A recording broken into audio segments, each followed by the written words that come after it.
मजा आएगा, खूब मजा आएगा कि बच्चों का सामना मुख्यमंत्रियों से होगा और संदेश होगा कि छोटा बच्चा जान समझ के नाटक करना रे। बिल्कुल उन मुख्यमंत्रियों से कहिए अपने होश हवास में आए, क्योंकि हमारा कभी इज्जत बना नहीं है। आपके अपनी इज्जत के ताने के बहाने पड़ सकते हैं माननीय मुख्यमंत्रियों, इसलिए संभल के आए, होश हवास के साथ आए। झारखंड पुलिस ने तो कमाल कर दिया है। 12 बच्चा के साथ 13 बच्चा चोर को गिरफ्तार कर लिया गया है और ये सब कुछ टाइगर जयराम महतो के प्रयासों के कारण ही सफल हो पाया है। नमस्कार, मैं प्रिंस कुमार सिंह, आप देख रहे हैं पॉजिटिव प्रिंस। अगर अभी तक आपने चैनल को सब्सक्राइब नहीं किया है तो खबरों से अपडेट रहने के लिए कृपया चैनल को सब्सक्राइब कर लीजिए, और जो लोग ऑलरेडी कर चुके हैं तमाम लोगों को हृदय धन्यवाद। और वापस आते हैं अपनी खबर पर, और आप जरा ये वीडियो देखिए। छोटा पार्ट हो जो कि एक बहुत बड़े गैंग का हिस्सा है और इन गिरोह का है। जैसे मान लीजिए कि कोई बहुत ही गरीब व्यक्ति है जो कि मान लीजिए कचरा चुनने का काम करता है, या कोई इस तरीके का है जो कि किसी तरह का ठेला लगा के रेहड़ी लगा के उस तरीके का काम करता है, जो झोपड़पट्टी में रहता है, जिन लोगों के पास कोई सुविधा नहीं है। जैसे ही इन्हें मौका मिलता था, उनके बच्चे अनअटेंडेड रहते थे, तो ये लोग उनको जो है सो अपने साथ लेकर चले जाते थे, और लेकर जाने के बाद कुछ दिन रखने के बाद फिर वो उनको अपने विभिन्न प्रकार का जो इलीगल कार्य होता है उसमें यूज़ करना शुरू कर। मतलब ये बेचते नहीं थे अपने पास? जी नहीं, ये बेचते भी थे। जी हाँ, जब तक उनको प्रॉपर खरीदार न मिल जाए तब तक वो अपने पास रखते थे, और जैसे ही मौका मिल जाता था ये उन्हें बेच देते थे। खरीदार क्या करता था? किस राज्य में? खरीदार ये पूरा इनका नेक्सस है, वही मैं आपको समझा रहा हूँ कि जितने भी अभियुक्त हैं कोई एक जगह पे नहीं रहते थे, ये सभी उस चेन के डिफरेंट लेवल्स का हिस्सा हैं। कोई ऐसा है जो कि मजदूरी के लिए यूज़ करता है तो उसने बच्चे को खरीद लिया, कोई ऐसा है जो कि मान लीजिए अनैतिक देह व्यापार के लिए यूज़ करता है तो उसने अपने हिसाब से अपने कुछ बच्चों को अपने पास रख लिया, कोई ऐसा है जो पॉकेटमारी करवाता है तो उसने बच्चों को अपने पास रख लिया, और कुछ ऐसे जो कि मान लीजिए कि कोई अन्य यूज़ में आ रहा है तो अलग अलग जगह से वो बच्चों को उठा के अपने अपने तरीके से यूज़ करते थे। और इन सभी बच्चों की उम्र जो है वो लगभग 4-5 साल से लेकर और 12-13 साल तक की एज के बच्चे जो हैं वो मिल सकते हैं। गिरोह के तार बंगाल से जुड़े हुए हैं, उड़ीसा से जुड़े हुए हैं, बिहार, यूपी और झारखंड, इन सभी स्टेट से। इसमें ऐसा कोई जो पकड़ाया है उसमें कोई ऐसा पता है इसके खिलाफ कहीं मामला दर्ज हो और वो भी पकड़ाया हो, ऐसा कोई मामला है? ये सभी लोग जो है इस चीज़ की हम लोग अभी जांच कर रहे हैं। मैंने आपको जैसा कहा कि कुछ लोग ऐसे हैं जो पूर्व में चार्जशीटेड आरोप पत्रित रहे हैं इन तरीके के मामलों में, और बहुत सारे लोग ऐसे हैं जो कि अभी तक छुप के सफ़ेद पोश के रूप में काम कर रहे थे। ये लोग के लिए ये बच्चे जो है बेसिकली एक तरीके का कमाई का जरिया थे, और ये प्रोफेशनल बच्चा चोर गिरोह जो होता है, ये प्रोफेशनल बच्चा चोर गिरोह के ये लोग पार्ट हैं। क्या सौदा हो चुका था?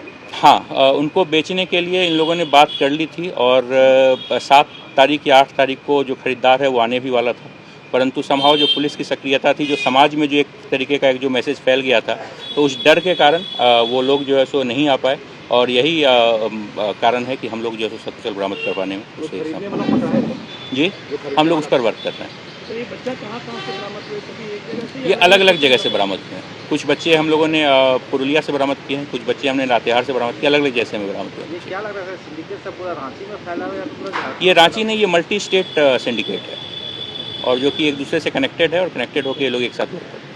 सर, अंग व्यापार जो है उससे भी?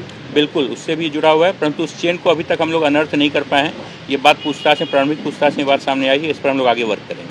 जैसा मैंने बताया आपको कि उपयोग के हिसाब से खरीदार मिलते हैं, और उसमें ये लोग जैसे इसे एक प्रोडक्ट के रूप में लोग बेच देते हैं, उसी तरीके से। महिला और पुरुष जी, दोनों हैं, 15 लोग। जितने बच्चे मिले हैं क्या इनका पहले से रिकॉर्डिंग है? लोग अभी उस चीज़ की जाँच कर रहे हैं। बच्चों को आइडेंटिफाई पुलिस किस तरह से कर पाएगी, कहाँ से? इसके लिए हम लोगों ने CID, district legal service authority और CWC, इन तीनों का सहयोग लिया है। भारत सरकार का एक मिशन वात्सल्य करके एक पोर्टल भी होता है जिसमें कि मिसिंग बच्चों की एंट्री रहती है, हम लोग उसको भी यूज़ कर रहे हैं। कुछ NGOs से भी हमारी बात चल रही है, जो NGOs की हमें इस चीज़ में हेल्प करता है। सर, जो बच्चे मिले हैं वो क्या मतलब ये स्वीकार रहे हैं कि ये उनके माँ पिता? जो बहुत सारे बच्चे जब अबोध रहते हैं, आपको ऐसा पता है कि चाइल्ड मेमोरी बहुत ही शॉर्ट होती है। किसी बच्चे को अगर छोटे एज में उठा लिया जाए तो कुछ दिनों के बाद वो भूल जाता है कि उसके साथ क्या हुआ था।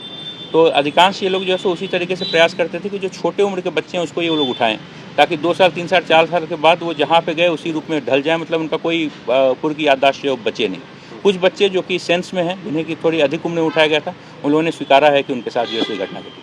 किन्हीं बच्चों के परिजन तक अभी तक बात है? अभी बहुत प्रारंभिक स्टेज है, हम लोग उस चीज़ पर अब वर्क करेंगे। DNA प्रोफाइल कराएंगे? जी बिल्कुल कराएंगे।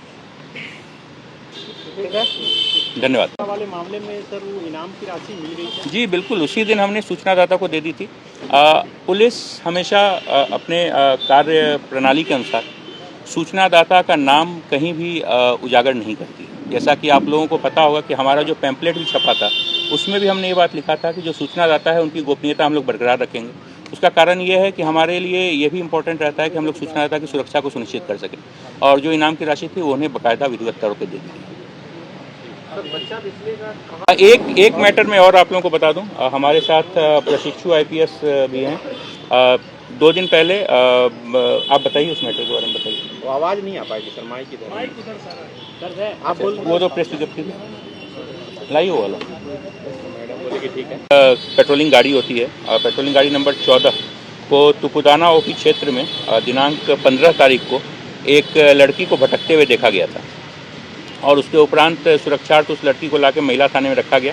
उस लड़की से जब पूछताछ की गई थी तो ये पता चला था कि वो लड़की किसी प्रकार जो है वो दिल्ली चली गई थी, और दिल्ली उसको कोई मतलब बेसिकली अपहरण करके लेकर गया होगा, और उसके बाद वो वहाँ से जो है सो अपने परिजन के पास से बिछड़ गई थी, और बिछड़ के वो रांची में यहाँ पे भटक रही थी। प्रशिक्षु IPS साक्षी के द्वारा छत्तीसगढ़ पुलिस से संपर्क स्थापित करके, वो छत्तीसगढ़ की रहने वाली थी लड़की, स्थापित करके उसके परिजनों को आज हमने जो है सो उस लड़की को सुपुर्द कर दिया है, और जो अन्य कानूनी कार्रवाई है वो हम लोग आगे कर रहे हैं।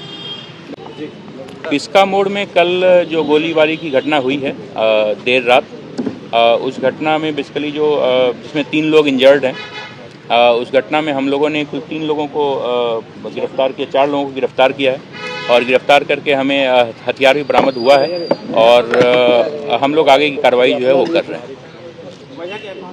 ये इन लोगों का आपस का ज़मीन का एक डील हुआ था, उस डील में पैसे की लेन देन को लेकर इन लोगों का आपस में विवाद था, और उसी विवाद को लेकर ये घटना जो है घटी। सर फायरिंग दोनों साइड से की एक साइड से? फायरिंग एक साइड से की गई। दिनांक कल दिनांक 17 तारीख को तमाड़ थाना के अंतर्गत एक महिला की हत्या कर दी गई थी, और इस घटना के बाद जो है प्राथमिकी दर्ज करके थाना प्रभारी तमाड़ और SDPO बुंडू के द्वारा जो त्वरित अनुसंधान जो प्रारंभ किया गया था। अनुसंधान के क्रम में यह बात पता चला कि जो मृतिका थी, उस मृतिका की बेटी का प्रेम संबंध अभियुक्त के साथ था, जिस अभियुक्त ने फिर उसके बाद ले जाओ इसको, जिसके बाद जो है उस अभियुक्त के द्वारा जो है बेसिकली 6 महीने से प्रेम प्रसंग चल रहा था मृतिका की बेटी के साथ, और उसने उसको जो है सो कुदाल से मार दिया, हत्या कर दी उसकी, और हत्या करने के बाद जो है सो फिर उसको जो है सो कुदाल को छुपा दिया था। हमने अभियुक्त को गिरफ्तार कर लिया है, गिरफ्तार करने के बाद उसकी निशानदेही पर जो हत्या में प्रयुक्त जो कुदाल था और उसे भी हमने जब्त कर लिया। नगड़ी थाना अंतर्गत जो है दिनांक 30 दिसंबर 2025 को एक 28 वर्ष की युवती के गायब होने की सूचना जो है उसके परिजन के द्वारा जो वो दी गई थी। उक्त सूचना के सत्यापन के बाद प्राथमिकी दर्ज करते हुए हम लोग लगातार अनुसंधान कर रहे थे।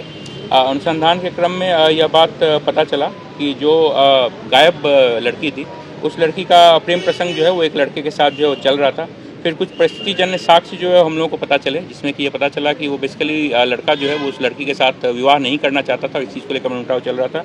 और इसके बाद उसने क्या किया कि अपने एक सहयोगी के साथ मिलकर, ले जाओ इसको, अपने एक सहयोगी के साथ मिलकर उसने उसकी हत्या कर दी, और हत्या करने के बाद पत्थर के साथ उसका डेड बॉडी को बांध के और जो गेतलसूट डैम है, उस गेतलसूट डैम में उसको जो है सो डाल दिया गया था।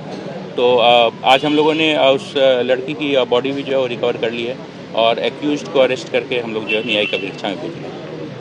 नहीं, पुलिस जो है वो हमेशा दूसरे के सहयोग से ही काम करती है। आप हमेशा देखते होंगे पुलिस की आधी चीज़ों में लिखा रहता है गुप्त सूचना मिली, सूचना बिल्कुल पड़ती है। बिना समाज इसी तरीके से चलता है, पारस्परिक सहयोग से ही समाज जो है वो आगे बढ़ता है। पहले कितना कोई अरेस्ट हुए थे? पहले कुछ 4 थे आप लोगों को? नहीं बिल्कुल, हम लोगों को तो सब सुनने की आदत है। सिल्ली थाना में बेसिकली एक चाउमीन दुकानदार पे गोली चलाई गई थी, और गोली चलाकर जो अपराधकर्मी थे वो फरार हो गए थे। ये घटना दिनांक 7 जनवरी की थी। घटना के उपरांत पुलिस अधीक्षक ग्रामीण के नेतृत्व में लगातार जो है सो टीम काम कर रही थी, और काम करने के उपरांत हम लोगों को ये पता चला कि जिस व्यक्ति पर गोली चलाई गई थी, हराधन महतो, उसकी पत्नी का प्रेम संबंध एक व्यक्ति के साथ चल रहा था, और इसी प्रेम संबंध में बेसिकली उसने जो है ये गोली जो है ये चलवाई थी। इस घटना के क्रम में हमने जो शूटर था कंचन महतो उसे हमने गिरफ्तार किया है और गिरफ्तार करने के बाद जो उस घटना में जो प्रयुक्त जो हथियार था उस हथियार को भी हम लोगों ने रिकवर किया है। कुछ अन्य जो अभियुक्त हैं उनका भी नाम सामने आया है, उन्हें भी हम लोग। अब आपकी क्या प्रतिक्रिया, अपनी प्रतिक्रिया जरूर दीजिएगा। जुड़े रहे हमारे साथ। जय हिंद, जय भारत।